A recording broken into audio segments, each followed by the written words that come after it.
Hi friends, DNA polymerase enzyme பற்றி இந்த ஷார்ட்ஸில் கடகடன்னு பார்த்துடலாம். இது ஒரு கீ என்சைம்னா இம்பார்ட்டண்ட்டான என்சைம். எதில் இம்பார்ட்டண்ட்டாக பார்ட்டிசிபேட் பண்ணுதுன்னா டிஎன்ஏ ரெப்ளிகேஷனில். டிஎன்ஏ ரெப்ளிகேஷன்னா என்ன? ஒரு strand of DNA 2 strand of டிஎன்ஏவாக மாறுறது தான் டிஎன்ஏ ரெப்ளிகேஷன். அதுக்கு டிஎன்ஏ ரெப்ளிகேஷனுக்கு டிஎன்ஏ பாலிமரேஸ் என்சைம் ரொம்ப ரொம்ப முக்கியம். இதுக்கு டிஎன்ஏ பாலிமரேஸ் என்சைம் டிஎன்ஏவை ரெப்ளிகேட் பண்ணணும்னா அதுக்கு டெம்ப்ளேட் ஸ்ட்ராண்ட் வேணும். டெம்ப்ளேட் ஸ்ட்ராண்ட்னா என்ன? ஒரு டிஎன்ஏ இப்படி இருக்குது. அந்த டிஎன்ஏ முதல்ல இந்த மாதிரி 2 ஸ்ட்ராண்டாக பிரியும். இது டெம்ப்ளேட், இதுவும் டெம்ப்ளேட்.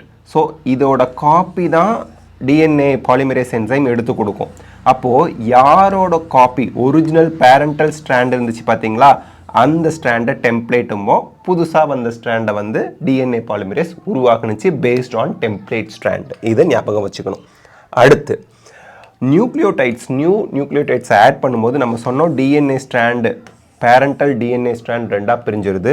நியூ ஸ்ட்ராண்ட் ஆட் ஆகும். யூஸ்வலாக டிஎன்ஏல வந்து பார்த்தீங்கன்னா 5' to 3' அப்படிங்கிற டைரக்ஷன் இந்த மாதிரி இருக்கும். ஓகே, அப்படி இருக்கும்போது நியூ நியூக்ளியோடைடை அது 3' எண்ட்லேருந்து தான் ஆரம்பித்து போகும். 3' எண்ட்லேருந்து தான் ஆரம்பித்து கொண்டு வரும். ஓகே, அப்போது நியூ ஸ்ட்ராண்டோட டைரக்ஷன் என்ன அப்படின்னா, அது புதுசாக உருவாக்குற டைரக்ஷன் வந்து 5' to 3' இருக்கும். 5' to 3'. திருப்பி சொல்லிடுறேன், 3' to 5' டெம்ப்ளேட் ஸ்ட்ராண்டு இருந்துச்சு அப்படின்னா, இப்போது டிஎன்ஏ பாலிமரேஸ் என்சைம் 3' எண்டுக்கிட்ட தான் போய் நியூ நியூக்ளியோடைடை ஆட் பண்ணிக்கிட்டே போகும். ஆடிங் அப்படின்னா 3' எண்டுன்னு ஆன்சர் பண்ணுங்கள்.